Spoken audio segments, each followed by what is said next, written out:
Hi, this is Phil, and I'm here to tell you all about the Capes and Lunatics Patreon. Get early access to all of our interviews, including the monthly Chichester chats with writer and comic book legend D.G. Chichester, new episodes of classic Capes and Lunatics shows, including The Quantum Zone, This, That, or the Third, and many, many more specials, all completely uncensored. Access starts for $3 a month, full video when you pledge $5 a month. Check out the link in our show notes or go to patreon.com/capesandlunatics. Hope to see you there.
Hello, everybody. Greetings, back from the dead. I guess the zombie podcast. It's not the zombie podcast. I mean, we've risen from the dead, so. But we're not talking about The Walking Dead anymore. No, we're not. So we are back as the Real Housewives of Alaska. I am Dianne. And I am Marnell. And oh my God, we have a lot of catching up to do. It's been a while. Yeah. 2 years. About? Yeah. Yeah. A lot's happened. A lot has happened. Southgate Media Group was no more for a while, and they have risen from the dead as well. Phil Perich of Capes and Lunatics has been kind enough to offer to help us get up and running again and host us. So that is to whom we owe our resurrection, shall we say. Thank you, Phil. Thank you, Phil. I've got some plugs to read for Phil later. So okay. I think we're going to turn things a little bit on their heads, though, first, and do a little housekeeping, housekeeping, before we dive into the movie that we're talking about tonight. Do you want to take it away? Oh my God. Well, you can see I'm not blonde anymore. It's so hard to maintain. It is. It's very hard to maintain. It's hard on your hair.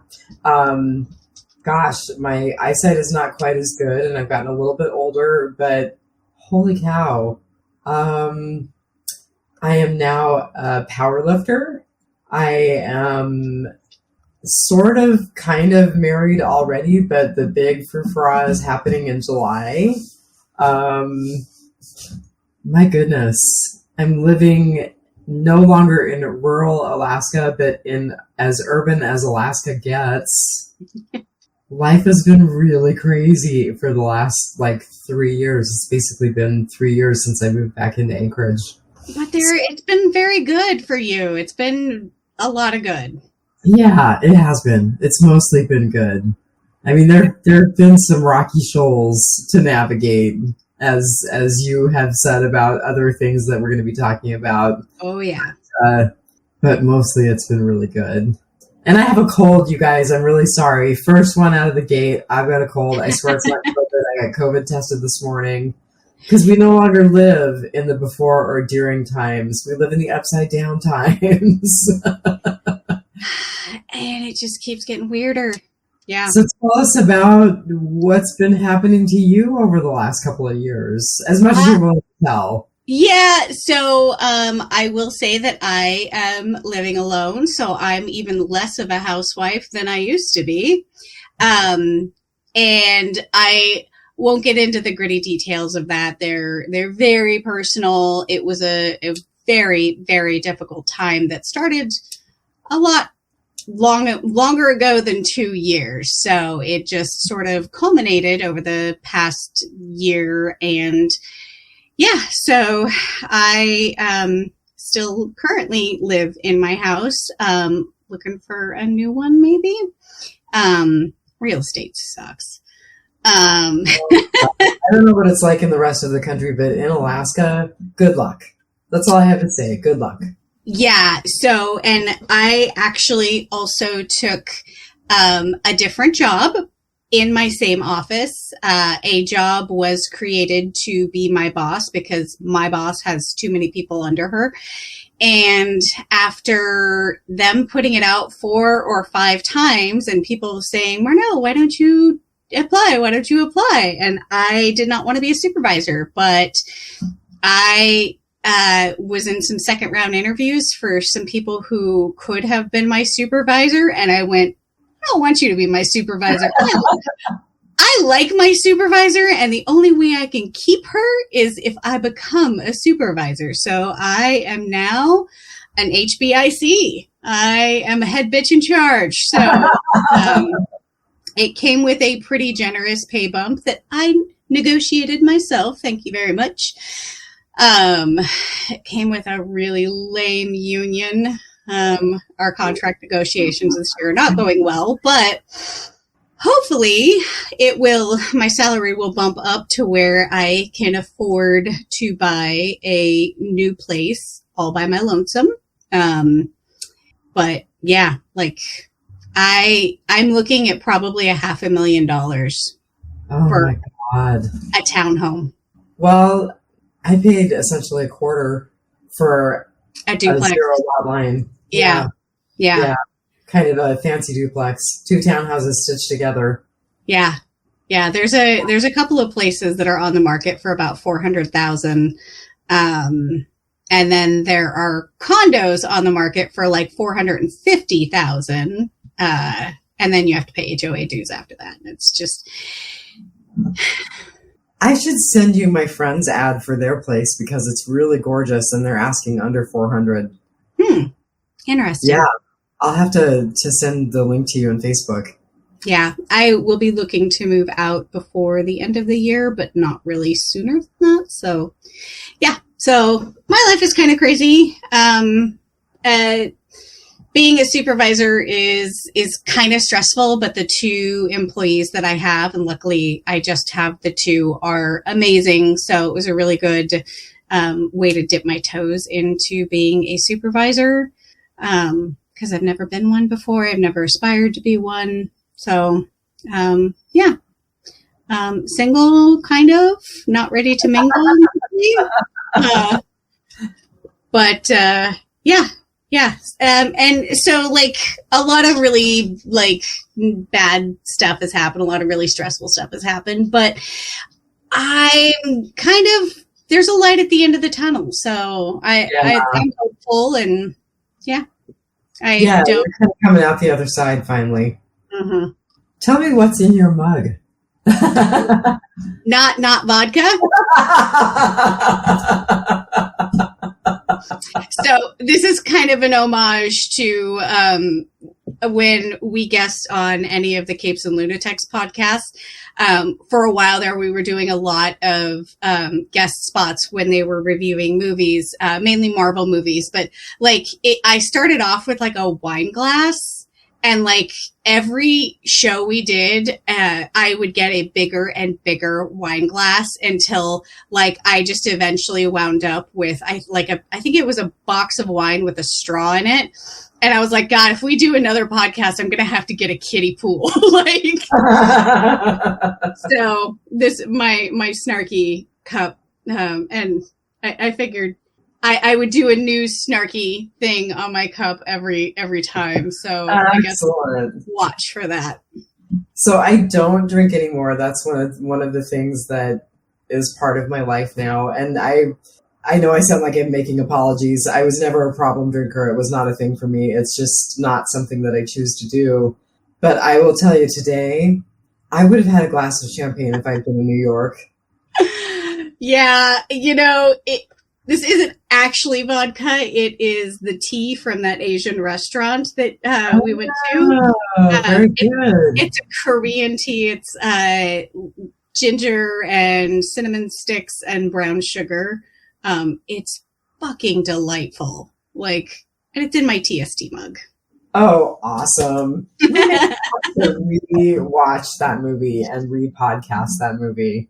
Oh, man. I make so many people watch that movie. And, they come away with it with, an opinion that they didn't think that they were going to have. So for people who are new to Housewives, the first movie that we reviewed together for the Real Housewives was Hail Satan, about the Satanic Temple. Yep. So... Yep. I even have my ticket to hell. I have my membership documents framed and hung upstairs in my little vanity area with, my makeup and all my clothes, and yeah. Yes, Diane and I are literally card-carrying members of the Satanic Temple. We are. In fact, I put new splashy stickers on my motorcycle using my card from the Satanic Temple to kind of flatten out the stickers. Yes, motorcycle? I have a motorcycle too, yeah. That last year I ended up breaking 2 toes. Not on the motorcycle, though. Not on the motorcycle, in the weight room, which was kind of embarrassing. Yeah, never drop a 45-pound steel plate on your great toe, because your great toe is not so great after that. Yeah, no. So I did not ride at all last year, and I still haven't gotten my license. So this year I kind of feel like I'm starting from ground zero, but we'll see how it goes. And Diane actually got me to weightlift with her the last time I was in Anchorage, and I did surprisingly well. So apparently it's in the blood. Deadlift. You have a killer deadlift. I deadlifted more than my own body weight. So yes, it's pretty impressive. I think because it's in kilograms. So I think I came out to 187 pounds or something. Yeah, I think you were just shy of 200 of lifting 200 pounds. Yeah, and of course, when you lift, it's not like you start off with something super heavy. So you've done quite a few reps by the time you get up to 85 kilograms, whatever it was. Right. Yeah, you're warming up and you're working up. Yeah, yeah. So you've already done a bunch of stuff by then, and I think the only reason why I didn't go a little bit higher than that was I was actually in town for work, and I didn't want to kill myself while I was in town on business. So yeah, but that was I have to apologize to people. So you're going to hear the highway because I'm close to one of the main thoroughfares. You may hear my neighbors because they're my neighbors. They're not my beloved neighbors. So yeah, you may get some extra auditory noise that you don't really want, but here we are. I mean, that's every podcast, I think, just about. Right. Yeah. Right. Well, so what are we talking about tonight, Marn? So amazing timing. We are talking about the Stormy Daniels documentary that is streaming on Peacock, which is just entitled Stormy, and it was put out this year, a couple of months ago. Wow. So I forgot to remind you to rate it. Did you do a rating for it? Are we rating on a scale of 5 or 10? 10, I think, because that's how I'm rating. If you would like me to go first, if you don't have one, because I got you. Okay, go ahead.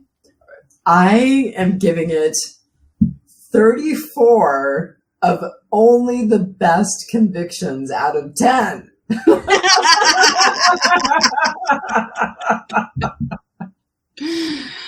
And if that offended you, you should probably just leave the podcast now because it's going to get worse. Oh, much worse. Yeah.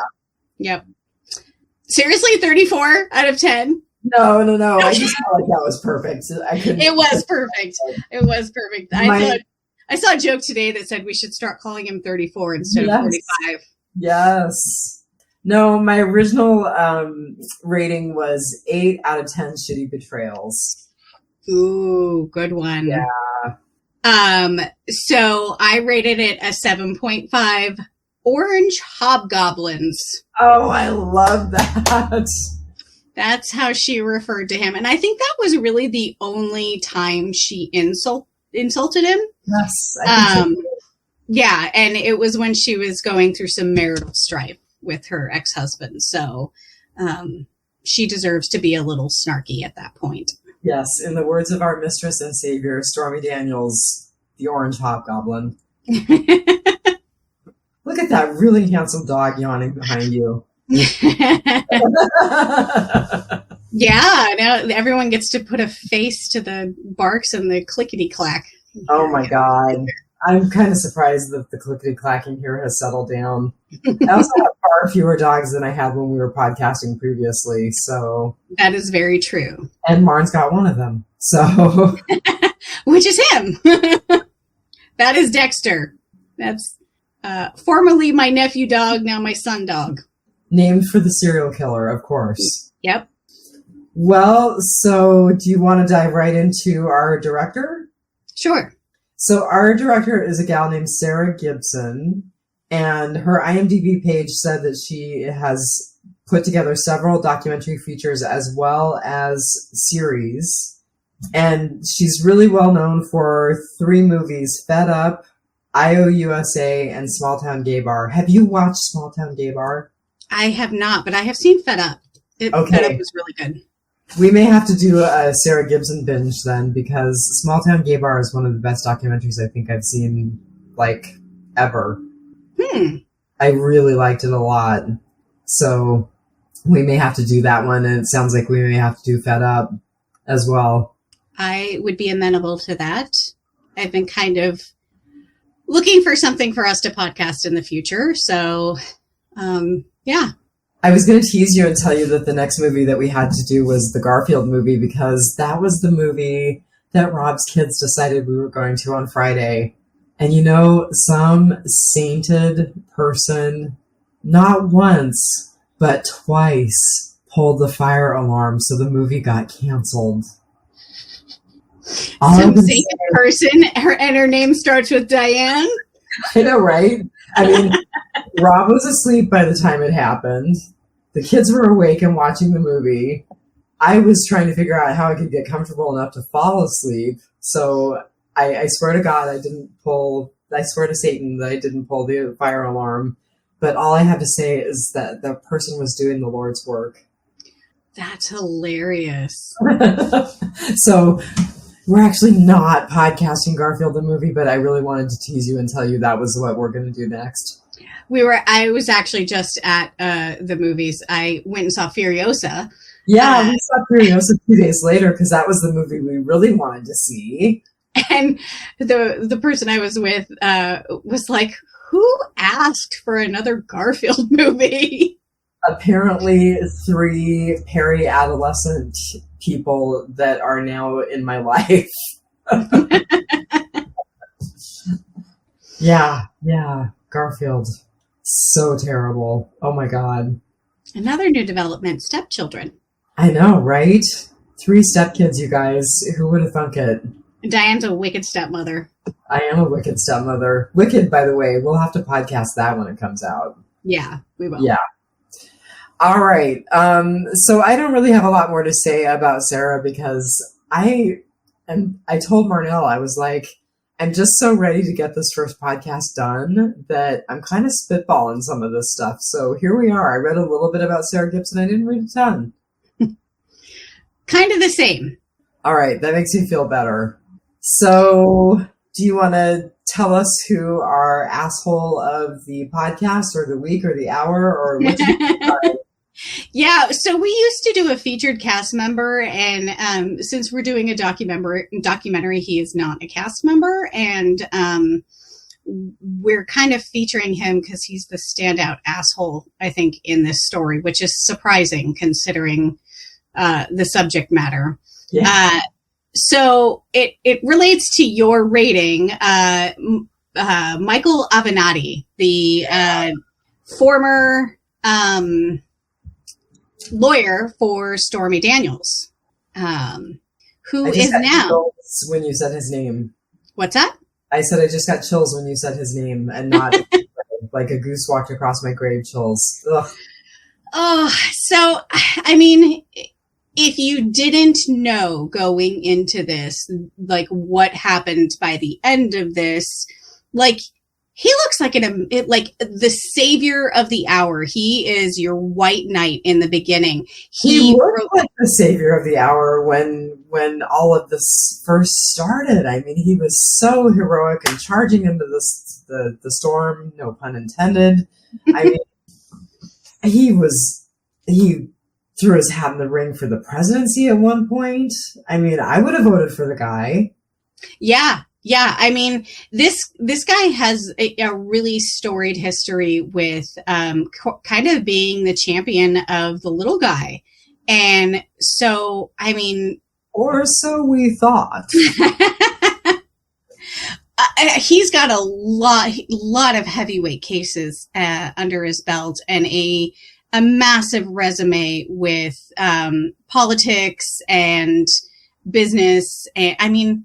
He raced in 33 sports car races. The guy has like this amazing history, this amazing life.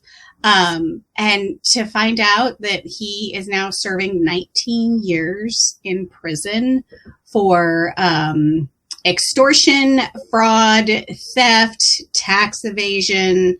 I mean, wire fraud, you name it. Like, if there's like a monetary crime, this guy committed it. And all the while, like, you know, he wrote the foreword to Stormy Daniels' book. Like I'm listening to. Yeah, I'm currently listening to it, and he wrote and reads the foreword to her book. And so, I mean, this guy, it's just amazing. So a weird little thing that he was involved in, and I'm not sure you would remember this. This is like kind of a hilarious thing with Gen X whenever they do like trivia for, you know, people in our generation. Do you remember when Pepsi did a like sweepstakes where you could enter to win a bunch of different prizes, like, you know, a vacation or a boat or a car, things like that? And at the end, I remember stuff like that. At the end of the commercial, they pictured a Harrier jet, like a military grade jet. And some guy figured out a way to win this jet. And Pepsi was like, okay, that wasn't real. We weren't really offering that. And he's like, tough. Like, you promised we could win these prizes, and I did whatever it took to win this prize. And so he wound up suing Pepsi for basically the value of this jet. Oh my God. How many billions of dollars was that? Michael Avenatti was the lead counsel on the case. He is actually in the documentary, which you can watch on Netflix, called Pepsi, Where's My Jet? Oh my God. He actually did all of his interviews from home because he was on house arrest at the time. Oh my God. So, like, his life is absolutely wild. Well played, well researched. So he is serving 19 years. 4 of those years are for the case that for Stormy Daniels and the embezzling against her. Right. Yeah. But he's got so many other things, and there's kind of a little timeline that I wanted to go through because he did have a kind of a criminal case. He had a domestic violence complaint, but not charge. Complaint. I think I vaguely remember that. Yes. So that was when it kind of started to unravel, right? Yes, absolutely. So it was in November of 2018, the before times, and the unnamed victim was said to be his girlfriend. because at the time he was in the middle of separating from his second wife. So on November 30th, 2018, he signed basically a separation agreement with his second wife he was signing over a bunch of assets to her. I read about that. Yeah. So it included 5 luxury wristwatches, a Frank Gehry sculpture, other artwork, and a leased 2017 Ferrari 488 Spider.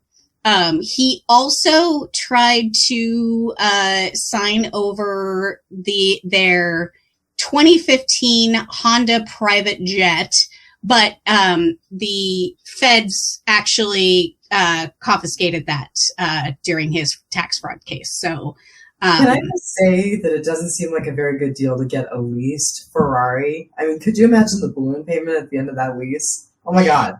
Yeah, but nobody drives an old, a 5-year-old Ferrari. So you just give it back at the end of the lease and you lease a new one. That's Refill's quote of the podcast. Nobody drives a 5-year-old Ferrari. I mean, if you've got a private jet, you're getting a new Ferrari every couple of years, or Bugatti or whatever. So, it was right around March, April, May of 2019. So just a few months later, after he has signed over all of this stuff, and he's paying his spouse, soon to be ex-spouse, $40,000 a month in familial support, which sign me up. Actually, in December, he had agreed to pay Lisa, his ex-wife, $1,947,540 in child and spousal support. So, I don't know if he's continuing to pay $40,000 a month on top of the $2 million, but man. And here he stole $300,000 from Stormy Daniels. What are you doing, dude? That's chump change in your world. I mean, yeah. The man had been involved in so many high-profile cases that involved tens of millions and sometimes hundreds of millions of dollars in settlements. And so one of the cases he did in 2017, there was a $454 million verdict against Kimberly Clark and Halyard Health. So, I would imagine the legal fees and the commissions and everything that his firm got from that would be huge. What are you doing stealing $300,000 from this very high-profile client? It's absolutely insane. So his life really started to unravel right around the end of 2018. And then at the beginning of 2019 is when he started to get charged with the fraud with Stormy Daniels, and then the fraud with Nike, the tax evasion, all of that. So, yeah. And the latest news on him is he actually... the Supreme Court just declined to review his conviction and his appeal. So specific to the Nike case, right? I looked it up today because I couldn't remember if it happened yesterday or the day before. Because oh my God, I'm overwhelmed by the news flood right now. So right. Yeah. So that is Michael Avenatti. That's our asshole of the hour. He, such a stellar disappointment. That's all I can say. I mean, I really thought that he truly was one of the good guys. Yeah. He was, at the beginning of his career, he was, he was given an award for graduating Juris Doctor class, demonstrates excellence in pretrial and trial advocacy. So, I mean, like I said, this guy was supposed to be the champion for the little guy, and he was on a trajectory to head straight into a fantastic political career. He worked for Rahm Emanuel, during the time that Rahm was chief of staff in Barack Obama's White House. I mean, it was all right there for the taking, and dude just liked to live a little too large, I guess. Yes. Yeah. I mean, nobody drives a 5-year-old Ferrari. And nobody is above the law. Oh my god. Oh my god. Oh my god. Now would probably be a good time to state this show is for entertainment purposes only and not intended to be a news source. The opinions and views expressed by the housewives are solely their own and not reflective of the opinions or views of the broadcast publisher or their affiliates. You're welcome, Phil. We need a button that is just like allegedly. Dude is a convicted felon now. Yep. Convicted as of today. So Marn and I were actually going to podcast a couple of days ago, and we ended up having to push back a little bit.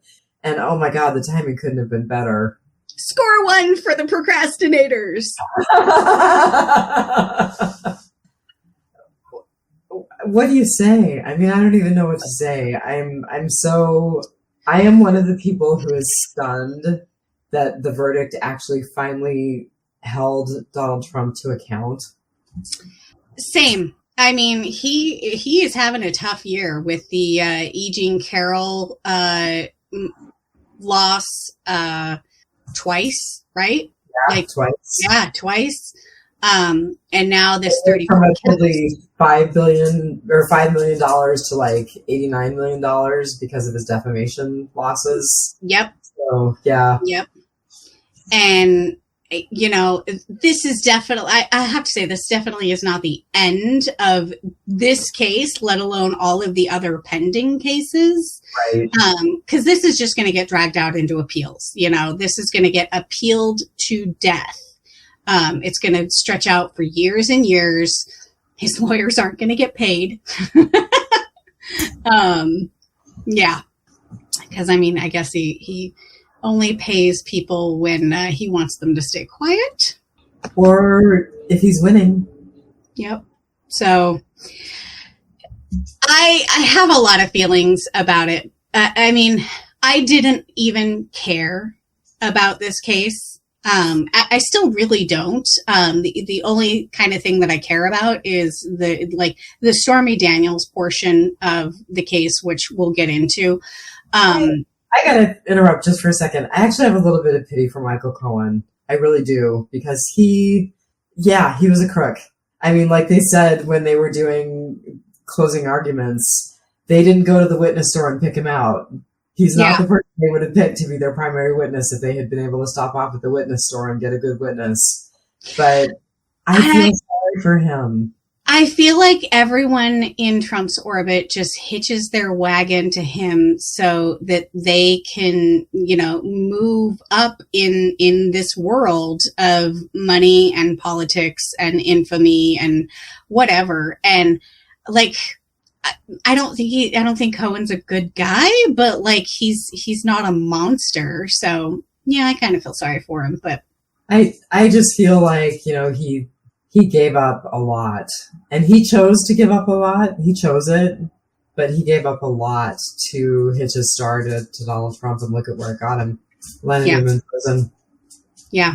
Lost his law degree, you know, didn't lose the degree, but lost his license to practice. So I feel sorry for him.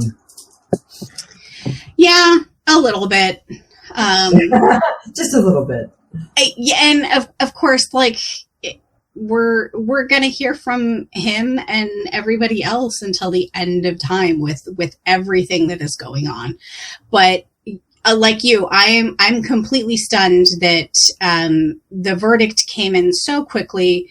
It was unanimous on all 34 counts, and that, like, we're here. Like, It's real. I had, like I said, I haven't really been following the case because I didn't care. It wasn't going to change my vote either way. And, like, I also don't care that he slept with a porn star. Like, that wouldn't have changed my vote. Like, and I don't think it would have changed anyone's vote for him. Like, you know, none of it mattered in the end. And so the only people that are potentially getting rich is the lawyers in all of this, you know, and it's resulted in just such divisive vitriol. And you and I were talking today, and we're actually worried about the state of the country because of it. Like, and what for? Who cares? Like, it's not going to sway very many people's opinions. It's not going to sway enough opinions to matter. The presidential... I hope it sways enough opinions to matter. I read a prediction, and I can't remember who made it. It may have even been Rob, because we've been talking back and forth most of the day, suggesting that there will be enough people who will kind of fall off on the edges, people who will decide not to vote at all, that maybe it will make a difference. So the news that I have been watching has done polls already. And take them with a grain of salt because, like, we all know how polls go these days. You know, they're polling people with landlines, and who among us has a landline? You know, it's basically anyone over like 70. So, like, they've been doing these polls, and it's like, are you now more likely to vote for him, less likely to vote for him, or your opinion is unchanged? And, like, and they polled Democrats, Republicans, and independents. And there was about a 20% likelihood that independents, who were basically the ones that matter in the swing states, about 20% of them said this would make them less likely to vote for him. But that's 20% of the few people that they polled 5 minutes after the verdict.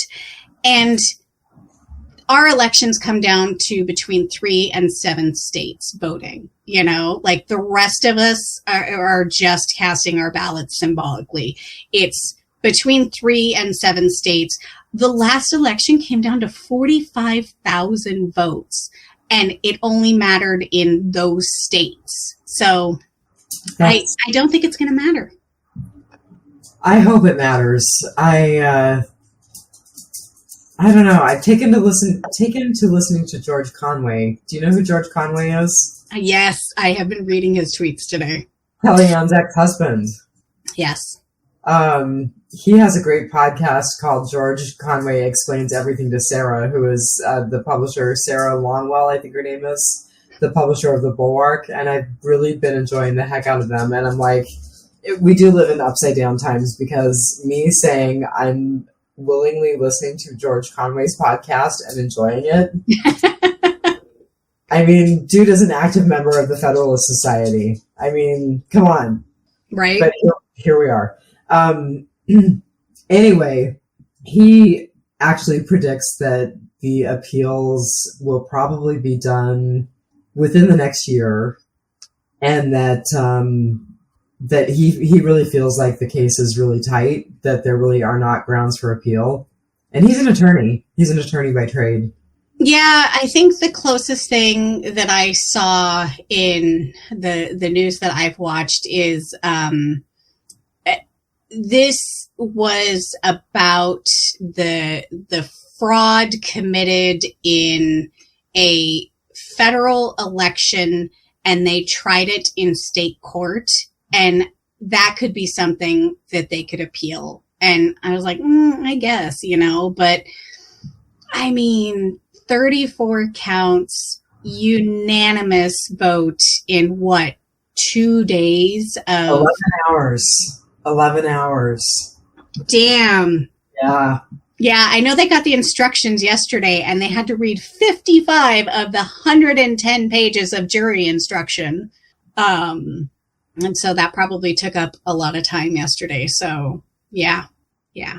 That's basically, so they asked for, the testimony from David Pecker to be reread to them, and then the testimony of Michael Cohen to be reread to them. And there was, I think, something else that they wanted clarification from the judge on.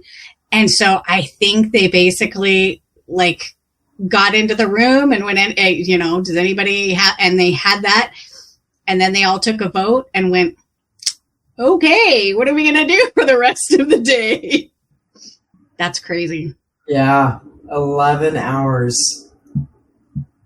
So, is he going to jail? No. Yeah, no. I don't think so either. Although George Conway, the saint of George Conway, thinks that he will spend probably 12 to 18 months in jail. For this? For this. Wow. Yeah. Even the political commentators on our side of the aisle are saying that he is an octogenarian with no criminal history. So, this is a wire fraud case that really had no victim. It's not like anybody was out the money. So not a violent, it's a class C felony, which is the lowest felony. So honestly, I think if he gets, because there's the potential for 4 years, I think what they said. I didn't hear that, but I had not gotten to that point in the news today. You actually have listened to more news today than I have, so. It helped me hyper focus on an audit I'm doing. So potentially, the penalty is up to 4 years, and I could see them giving him 2 years with 2 years suspended. I could see them giving him time, but suspending the time and him being on probation that entire time. But the guy is not known to follow the rules very well. So if they do give him a suspended sentence, he could actually go to prison. And there's been a lot of talk about what would that look like for an ex-president who has Secret Service going to prison. They could put him on house arrest. Yeah, there's been some conversation around that. Yeah, I could totally see that. So yeah, you pointed out a couple of hilarious things to me. One of which is that he cannot vote for himself in the state of Florida. He can't vote for himself at all. He can't run for any office. He can't go into Canada. Not like he wanted to. They do not allow felons to cross the border into Canada. I guess the Canadian Prime Minister will have to come here if Trump is ever president again. Oh my God. That is epic. And there's probably a lot of countries that wouldn't let a felon in. And I don't know if they're going to waive that for a president. So, it's not like he likes to travel far anyway. He spent most of his time at Mar-a-Lago or the White House. And it was reported that he hated staying at the White House. He prefers his little safety safe, nobody likes to stay away from home for a while. So, I think house arrest would be very appropriate. But yeah, talking earlier, he can't vote for himself and he cannot run for any office in Florida. He can run for the president, but he can't run for dog catcher or school board or mayor or, he can't run for any office in his home state. That is epic. It's the chef's kiss. It's mind blowing that this is not a disqualifying thing to be president. Like there are so few things you have to be like a U.S. citizen and 42 or whatever. And like those are like the two requirements for president. And like you have to be a natural born citizen, and you have to have lived in the country for 10 years. Yeah. Yeah. So, I mean, there are a few things, but obviously the founding fathers never thought, what do we do if somebody who commits a felony decides that they want to run for office? They never really thought that through. There are a lot of things that the founding fathers did not think through, but they were working in their time. They did not expect to have felons running for president, automatic weapons, and Pornhub, Wicked Pictures. Oh, yeah. We live in the upside down. There's really not much more to say about the news, is there? No. I mean, and it feels like there was no other news today. I certainly didn't pay attention to the news before you texted me. Like she just texted me the word guilty, and like it took me about 2 seconds to figure out what she was talking about, what you were talking about, and like it was so shocking. You know how I found out? The stepkid who's living overseas. He sent it to the family group chat. Oh my goodness. Yeah. I mean, that is like, I think the biggest thing that I absolutely loathe in all of this is the world is watching and we're a joke. We are a joke. Yeah. The whole thing. So like I said, I have not kept track of this trial or anything. There was a lot of stuff in the documentary that I didn't know just because I didn't care. Who cares if he slept with a porn star? Who cares if he paid her off so that he could get elected? I don't think it made a difference. I care about that. Did it make a difference? I don't know, but I care about the fact that he was able to pay somebody off and potentially throw the election his way.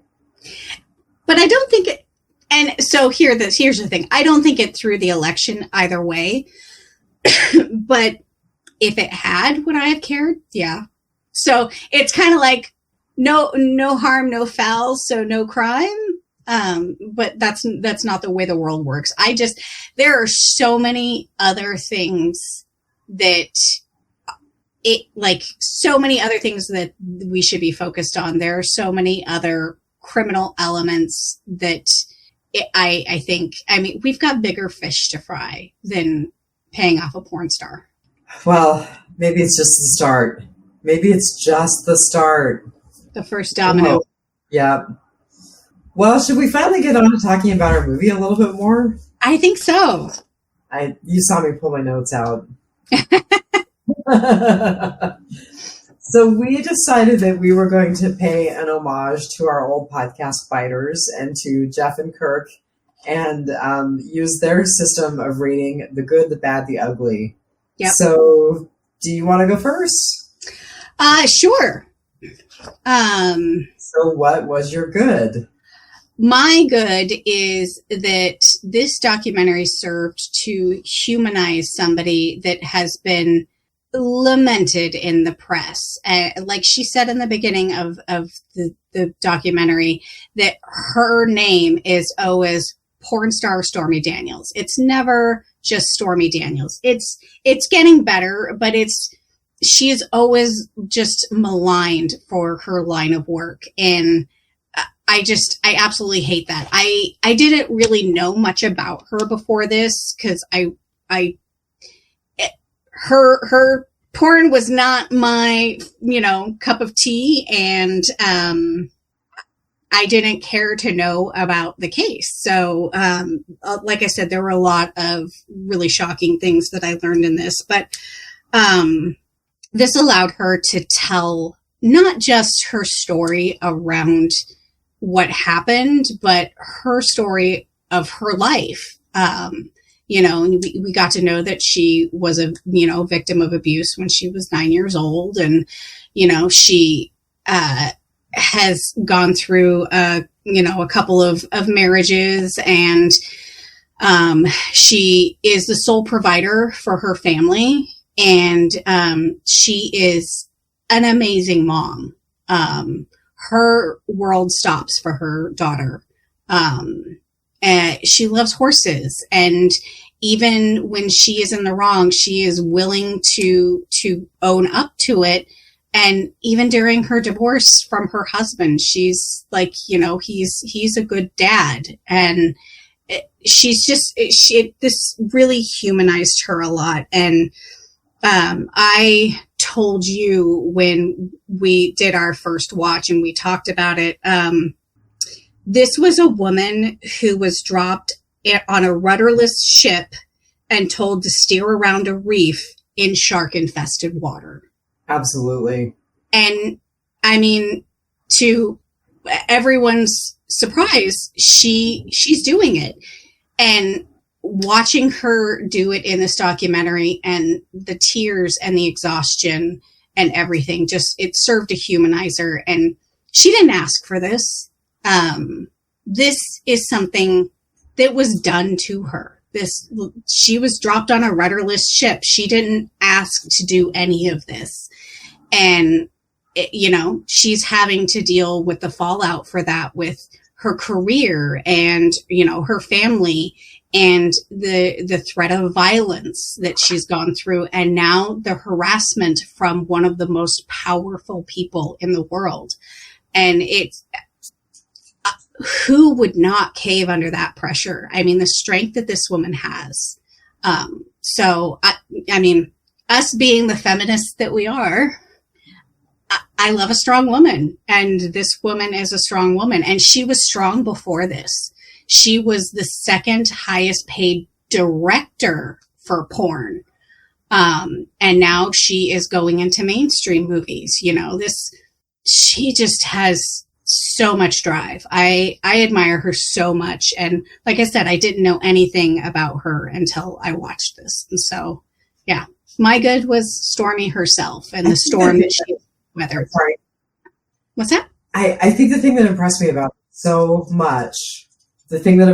her so much was she's so bright. She's an incredibly intelligent woman, as well as being an incredibly strong woman. She's well spoken. We learned in the movie that she had gotten a full ride scholarship to Texas A&M for their veterinary school. I mean, yep. And she's just profoundly intelligent. I think coming from the background that she has revealed, I think her life was going to take one of two courses. And that was either, like she said, she was going to be still living in her hometown in Louisiana with 6 kids and,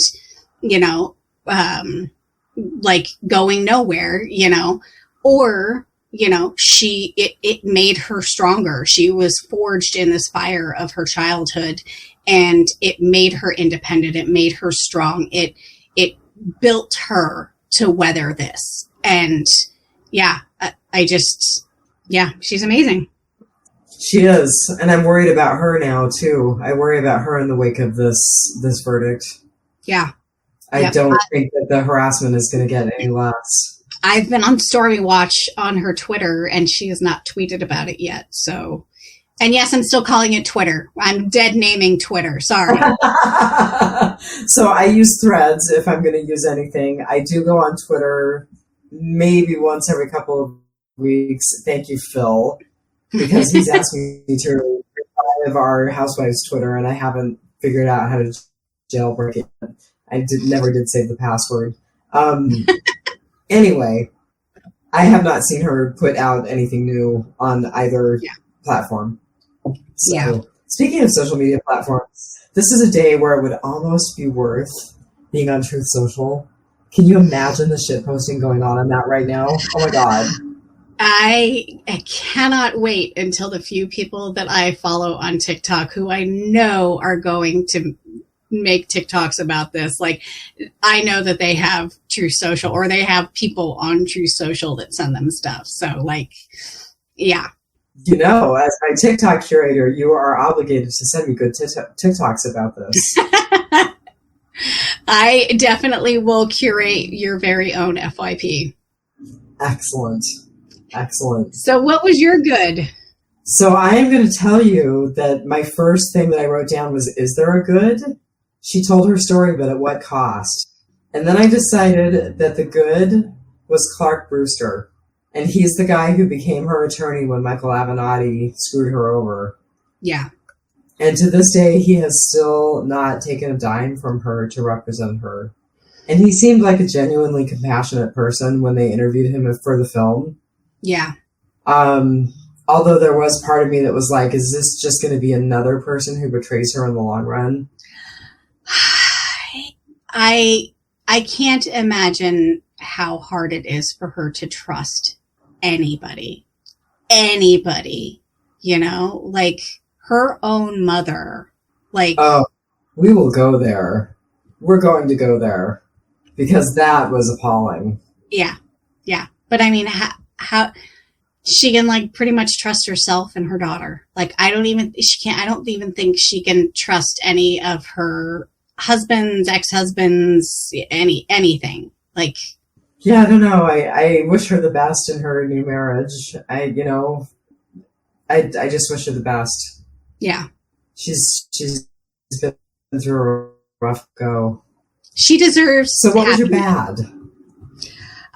So my bad is, I kind of touched on it earlier.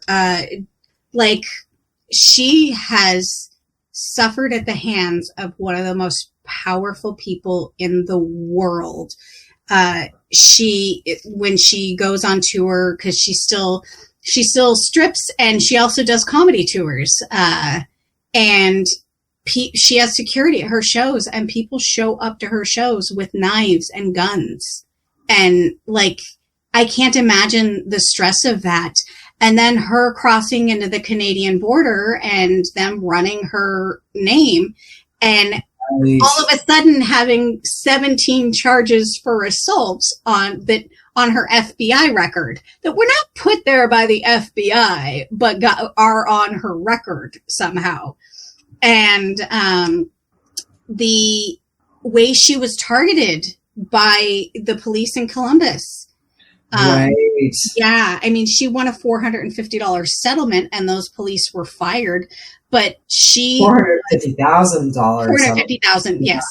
$450,000, and the police were fired for that. But like, just the way that people target her, like, she has death threats all the time. And we have seen a lot over the last 8 years from people who are willing to go to those lengths. You know, they send white powder in packages to people. They make homemade explosive devices. They take guns and knives to places that they shouldn't. It has to be terrifying. Capital and maim and kill police officers. And like, I think her ex-husband, and I think one of, I don't know if it was like her tour manager or somebody, she's even said that if he gets reelected, she's leaving the country. Like she's just getting out of here. And, her ex is like, I just wish we would have picked up the kids, put the dogs on a plane, and, flew to a tropical island somewhere. That is the only way that she will ever get peace. I mean, people find her house and they shoot her horses with rubber bullets to draw her out of her house so that they can shoot or assault her or whatever. I can't imagine. I can't imagine. And it's not like she can afford round the clock security. She still owes the ex-president felon $600,000, not laughing at the $600,000. I'm laughing at ex-President Felon. That has a nice ring to it. So, yeah, my bad is just that she has suffered so much and she will continue to suffer. She doesn't deserve it. No one does. So that was my bad. No, nobody does. Not even that fucking guy. Yeah, no. Well, maybe that fucking guy does, but so my bad was rooted in my sex work is honest work ethic. I really believe that sex workers should be protected just like any other worker. I believe that firmly in my heart. So the fact that, yes, every time someone talks about her, they precede it with porn star Stormy Daniels, adult film actress Stormy Daniels, stripper Stormy Daniels. I got so sick of hearing that. It made me really angry because they never say director Stormy Daniels or author Stormy Daniels. Right. It's always the sex work. It is always the sex work. And I just gotta say it's insulting, it's demeaning, it's dehumanizing, and that's why people do it. Mm-hmm. And, you know, like she said, her career in porn prepared her for this because she is so used to being called a slut and a whore and a sleazebag and, you know, that nothing anybody calls her offends her except for liar. I kind of feel the same way. The one thing I can't stand is a liar. So to be called a liar would make me really, really angry. Yeah. My past number of years that I have gone through has given me a pretty thick skin too. And like, sorry. I don't like it. To be insulted, I must first value your opinion, you know, and there are very few opinions in this world that I value. So I don't get insulted a lot. But yeah, I definitely agree. I was just talking to someone the other day and the topic of sex work came up and I was like, sex work is real work. You know, it literally puts food on the table for some people during the pandemic. When people couldn't work and they started OnlyFans, you know, that was how people survived. And if you do not think that you are not selling your body to your employer, you're crazy. I don't care if you're a construction worker or if you sit behind a desk for 40 hours a week. You sell your body no matter what. So sex workers do it in a different way. And it's valid. Sorry, I'm texting Rob, who just sent me a picture of Snoopy at his typewriter, and it says, and after all the dust settled, they suddenly realized America had porn. Oh, you cut out just there for a second. Suddenly realized what? And after all the dust settled, they suddenly realized America had been saved by a porn star. Saint Stormy. Yeah. Who, by the way, is a registered Republican. Don't think I didn't notice that. But and she likes Sarah Palin. We'll forgive that too, because she has lost a lot in greater service to all of us. So yeah. Was that Phoenix or was that Dexter? Phoenix is barking. Dexter is running out. He's checking it out. Yeah. So are we on to ugly? We are, and for people who don't know the rating system, an ugly can be a good ugly or a bad ugly. So was yours a good ugly or a bad ugly? I mean, like you said, it was really hard to find anything good in this. And so mine is a bad ugly. And mine is the act itself that got her here. What she described is rape. I agree. She does not call it rape. Let me absolutely clarify. She has never called it rape. She says that she doesn't feel that she was raped. It was consensual, but what she described is rape. And And she says, I didn't say no. Yep. And that is, I believe, in my opinion, that is somebody who felt that they were raped, but it does not meet the legal definition of rape. And so they won't call it that because that could be defamation. Well, and I was glad that she also was like, nobody believes a porn star can be raped. Yeah, absolutely. And so, like, I just like everything that we have seen with the Me Too movement, like what she described is very reminiscent of what a lot of the women described Harvey Weinstein doing, and it was like, I came in and he was in a towel and then he was on top of me, and it's always going to be, well, then why did you go to his hotel room, or what were you wearing? Or it just, the whole thing just disgusts me. And like she said that he never tried it again, but there was one time where she was alone with him and she basically said that she was on her period, so he wouldn't try. Yeah.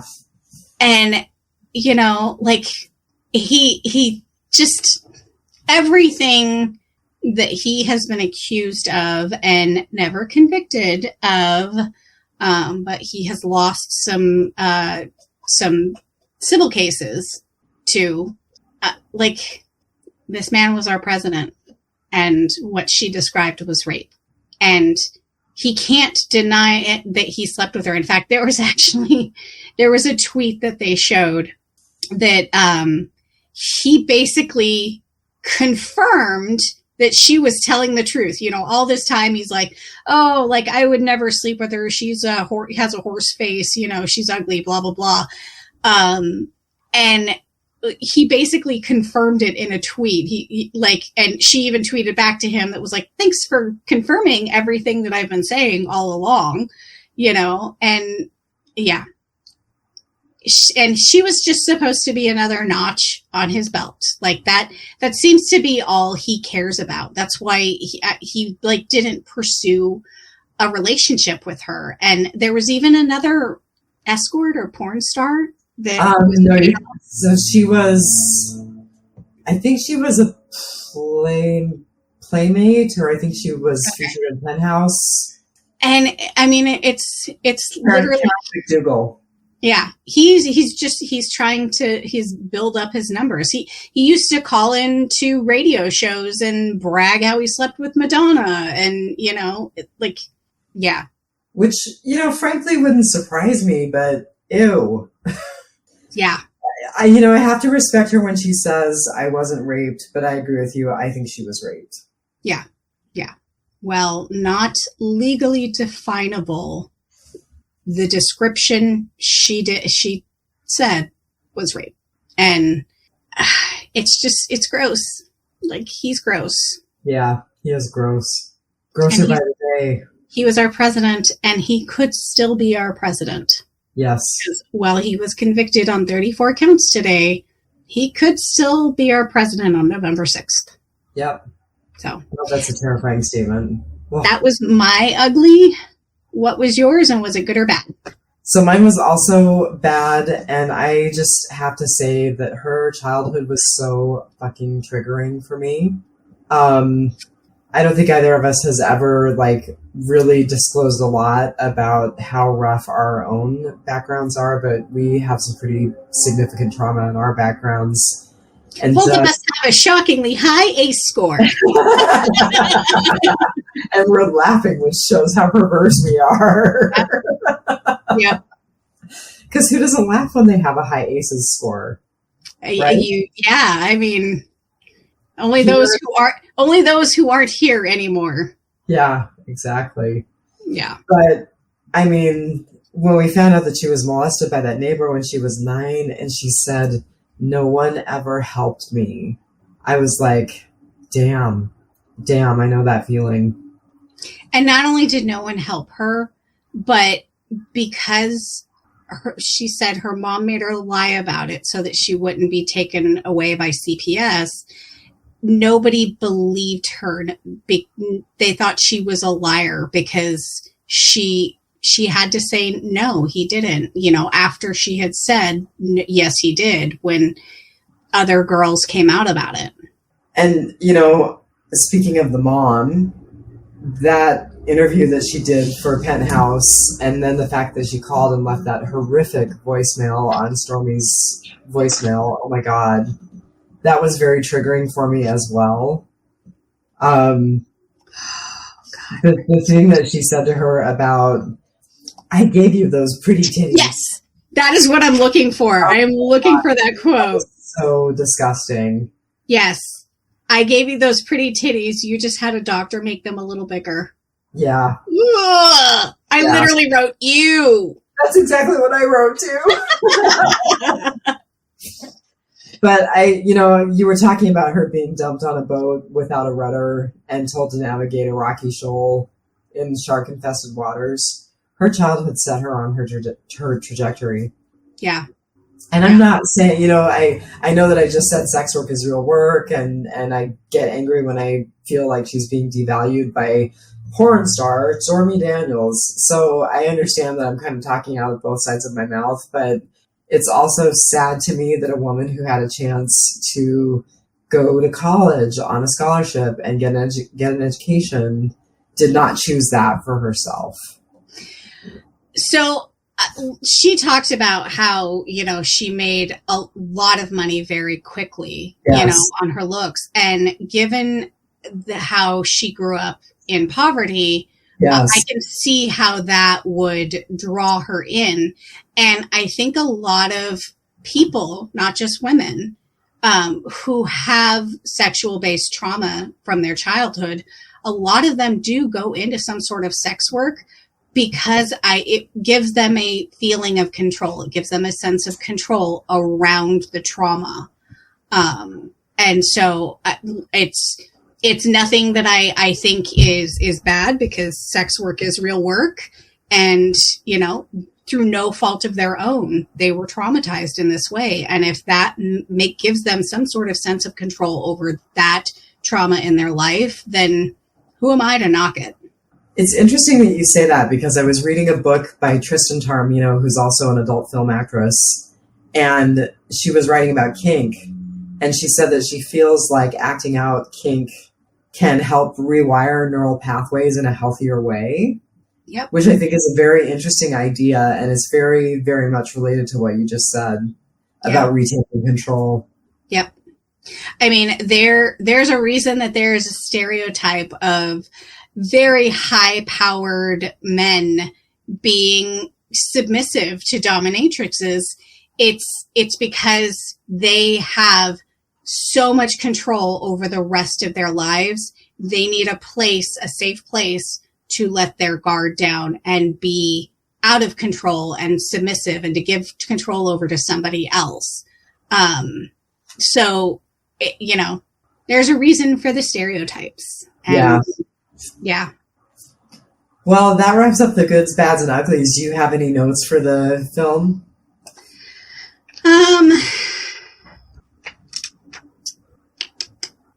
There was a lot about her personal life that made me so sad to watch. And because this documentary humanized her, I'm glad they included it, but it felt a little exploitative to see her going through her divorce from her husband.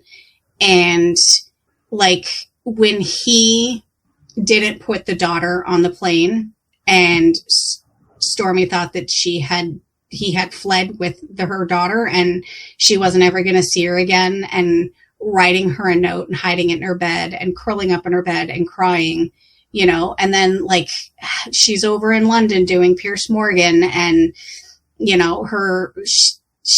her daughter gets straight A's and she can't be there to celebrate. And her ex-husband chastised her so much for missing out. But she is the sole breadwinner for that family. I guess they never touched on it, but I guess he's a stay-at-home dad, which is completely fine.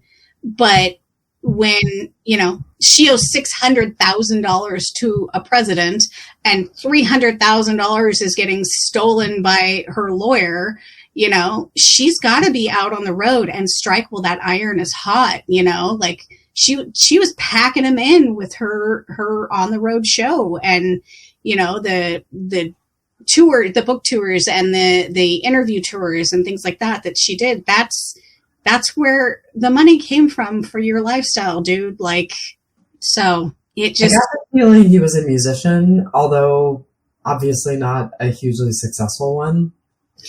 Yeah. A little bit. She actually, even when, she was in the thick of it, she said that, he is such a good guy and such a good dad. Yeah. And she doesn't hold any ill will towards him, because she owns up to lying about sleeping with Donald Trump. And I put that in quotes because of the discussion we had earlier. Right. But who wants to admit that? And who cares? She's a porn star. She slept with a ton of people on camera. Well, and it was well before she met or married him, or so I thought. Right. Yeah. And so... In fact, it was, because she said that she was single when she had that interlude with Donald Trump. And, we're all insecure in some ways, but he just seemed to be very insecure when it came to her. And she is a strong, independent woman who does not need a man. So I can see how that would be intimidating. And I can see how what she does in her career could be intimidating. And he thought he can handle it. And I think he put a lot of blame on her that was undeserved. And she takes hits from all sides and just gets back up and keeps going. But yeah, a couple of times watching her cry felt exploitative. I am going to say, in fairness to the ex-husband, I imagine it would be very difficult to be married to someone in the adult film industry. It would be hard to feel secure and hard not to be jealous and body shamed around your own body. I mean, he kind of talked about, my penis was half the size of the men that she was acting with in other films. And, I mean, it is what it is, right? But you take someone who's already got some insecurity and put them in that kind of situation, and of course they're just going to be more insecure. Yeah. Yeah. And I mean, the stress of everything that they went through. I mean, because he was going through it with her, yes. He was worried about his daughter too. He was worried about Stormy. Like I said, people were coming to her shows armed, and, she was getting death threats all of the time, and she got arrested for no good reason, literally. So yeah. I don't know. They could have probably left some of the stuff in her personal life out, and it would have retained the same value, as far as the documentary humanizing her. I think you're right. I think probably the hardest thing to watch for me of the things that you were just talking about was when she was curled up in her daughter's bed crying. That was very difficult to watch. Yeah. And I think you're right. There are some things that could have been left out. By the way, speaking of exploitation, what about the guy who started filming the documentary originally, who she ended up having a brief affair with? Like, is he another person who was just exploiting her and betraying her? Was she a full participant was she just seeking comfort wherever she could find comfort? Yeah, door number 3. Yeah, I think when you're going through something like that, and she was away from home, and so I could see confiding in him and getting very close to him. And, that could lead to romantic feelings. It's not a basis for a relationship, a lasting relationship. But yes, she had an affair with him while she was still married. And, that is not good, but I understand where she's coming from on it. And I mean, that's one of those things where, like, unless you have been in a similar situation, you really shouldn't judge a person. And you really shouldn't gatekeep somebody else's sex life. Yeah. I mean, you never know what other people are going through, or what other people's lifestyles are like. So, yeah. Did you notice that we started where we ended? No. With her watching the announcement of the indictments in the case that was decided today. Oh my goodness. Wow. Like I said, I've been on Stormy Watch and she hasn't tweeted yet, so. Yeah, the documentary both started and ended with her watching the announcements of the indictments. Yep. Well, what else? This has to be so validating for her. I would bet it's validating and scary. Oh, yeah. Yeah, because it's just going to dredge everything back up. I mean, so she has a pinned tweet talking about, this is her one and only Twitter account. She only talks to her fans on OnlyFans and loyal fans, which, what is that? I know OnlyFans, but I don't know the other one. And she does not have a Facebook. So spend a little more than they spend on OnlyFans. Yeah. So she has a pinned tweet, and then she has another tweet from, I think, probably yesterday or something. And so you can see that people are talking about today under those tweets. And so it just dredges everything back up for her, but it still has to be so validating for somebody who, has been called a liar this entire time by a ton of people. And there are people who still think she's a liar, but yeah.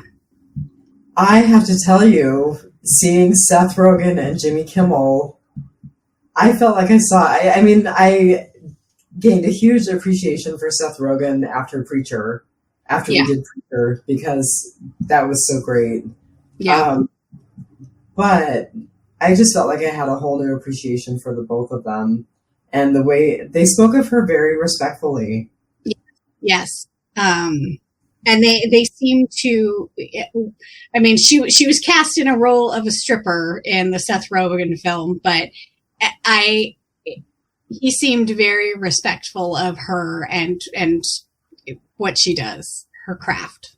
By the way, the person who wrote or directed that, Judd Apatow, is one of the executive producers on this documentary. Oh, huh. I don't know why that surprises me. It shouldn't. Yeah. So this was actually almost my ugly, but in the documentary, they showed dozens and dozens of tweets. They do. Yeah. We'll talk about that. I would love to hear your thoughts. I really wish they wouldn't have covered up the usernames. Oh, I kind of wish they hadn't done the tweets the way that they did the tweets, because it was so distracting. I wish they didn't do the text on the screen about, like, when they would like shift from one thing to another. We all watch TV watching our phones at the same time. And so, and especially on Peacock, when you pause, I would pause to read, it goes into, the black screen with us. Yeah, very quickly. So, yeah. I really wish they wouldn't have covered up the people's usernames, because I'm like, you know what? You put it out on the internet, own it. It's fair game. Yeah. Yeah. I'm trying to decide what else I feel like I have to say. I'm so after 8, so my lights. I know. Yeah. My lights went off. They're on a timer. So how funny. Oh, yeah. We're both like looking through our notes. We went over a lot of it. We did. Peripherally. We did. Yeah. Yeah. I go back to stealing $300,000 from your most high-profile client ever. $300,000 is chump change in his world. My God, it was one of his watches. Right? Basically. Right? Probably. I mean, I guess that was kind of the timeline that I was going for, is like in November of 2018 is when he started separating from his then second wife and was having to pay out all this money, and he was signing over all these assets because I think he knew what was coming down the line, and those assets were going to get seized, everything in his name, or they were either going to get seized or they were going to have to be sold because of the fines and court costs and everything. And so, it was just a couple of months later that he was indicted for the Stormy Daniels case, and he was indicted for the Nike and the other cases. And so he must have just spent, like, he was financing his lifestyle, and it was quickly coming to an end. And that $300,000 made a difference somehow, even though he gave his ex-wife almost $2 million plus spousal support. Like, $300,000. I think he would have been caught out eventually anyway, but yeah. Yeah. I mean, yeah, the $300,000 was just her stuff. Like, the other stuff was millions and millions. Like, so I'm just like, you had the opportunity, and you did steal millions and millions. You embezzled, and there was, tax evasion and all of these other things that you could have gained financially from. I don't know. I feel like it would be me stealing a tip jar, and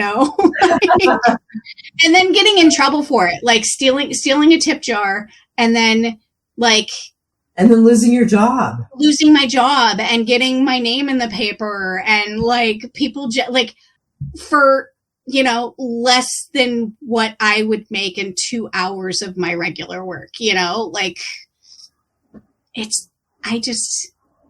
And of all people, the woman who is taking down a president, like, of all people to steal from, like, I will never understand that. I don't know, man. So I have to tell you, I don't know if Peacock has a version where there's no advertisements, but the very first advertisement that I got before the documentary was for Venus pubic hair razor. And I just thought that was ironic. It's appropriate. That made me chuckle. Yeah. I didn't see any ads, so you must have gotten the cheap version of Hulu, and not Hulu, Peacock, and I got a slightly more expensive version of Peacock. Who knows? I always do. After being able to stream the news today, though, I think I'm going to keep it. Yeah, and so I must have the cheap version because I wound up streaming the news on basically Google. Yeah, so I just want to look through the last little bit of my notes. Yeah. Yeah, I don't really see anything else. No. Actually, I do. I tried to find her podcast because apparently she hosts a conspiracy podcast. That's right. And I was not successful finding it. The name of it? They never did say the name of it. And I searched Stormy Daniels, and of course, like hundreds and hundreds of podcast episodes come up, but they're not ones where she hosted it. I suppose if I Googled it, maybe that would have been Beyond the Norm with Stormy Daniels by Audio Up. It is subscribe to that right now. It is on Audible, at least. I love how she describes herself. I am a writer, an activist, a stand-up comedian, an actress, a psychic medium, a director, a porn star, and a witness for the prosecution against the former president, Donald Trump. I love that's how she describes You herself. said it's called Beyond the Norm? Yeah. No, the podcast name. Tell me again. Beyond the Norm. Okay. I wrote it down. I'll put it in my phone later. She's my age. She was born in 79. I was shocked at that. And not because, like, she looks older or anything, but, like, I guess it's because she has so much life experience that I perceived her as being older. But yeah, she's 9 months older than me. Wow. And I'm older than she is. Yeah. Yeah, she is my age. Wow. Yeah. I think about the things that I was doing when she was starting her career in strip clubs and starting to do porn. And I'm just like, I admire her even more for being able to keep her wits about her, you know, because there are a lot of people, not just women, in the industry that don't make it out on the other side. You know, they have drug addictions, they fall in with the wrong people and fall victim to other things. And she's my age. And in like 1998, when she was like, I think about myself at that age, and she's been through so much. I'm going to say one hypercritical thing about her. Okay. Those boobs are too big. Yeah. Yeah. They're huge. There was a picture of her, like, after she got her first boob job, and that was good. Like, they were proportioned, like, whoever her surgeon was like cream of the crop. And like, now I'm just like, that just makes my back hurt. Yes. It's exactly what I was thinking. Yeah. And also I'm like, it's exactly what I was thinking. I love to get massages. Like, I try and get a massage at least once a month, and like trying to lay on those, like, yeah. Well, on that note, do you have anything else that you want to say? I don't. I highly recommend this documentary. It was a good watch. I'm glad this was the perfect inaugural watch for the us. podcast. Yeah, for us to come back with. I agree. Well, I would like to thank Philmy and Perich of the Capes and Lunatics podcast for helping us out, for helping us get up and running again, and agreeing to host us on his network. Yep. I promised him that I would share some of the plugs for his podcast. So you can contact the Capes and Lunatics podcast network at capesandlunatics@gmail.com, or you can call and leave a message at 614-382-2737. You can find all things Capes and Lunatics, episodes, social media, merchandise, new merch with new logos available now, Cash App link, and the Patreon. It is all at tubespace.io/Capes and Lunatics podcast network. Check out the Capes and Lunatics new YouTube channel. So he's got all the socials happening. Where does that man find the time? And now he's helping us. I need some Capes and Lunatics merch, so I need to go to his store. I do too. That would be a worthy purchase. Yeah. Well, little sister, I'm glad we're back in the saddle, and this was a good start. I have missed doing this. It's funny. I had thought about this for a while, and out of the blue, you messaged me and was like, would you ever want to do it again? And like, I was like, yes. And yeah. Rob has actually said, I don't want to horn in, but I might like to guest on Real Housewives every now and then.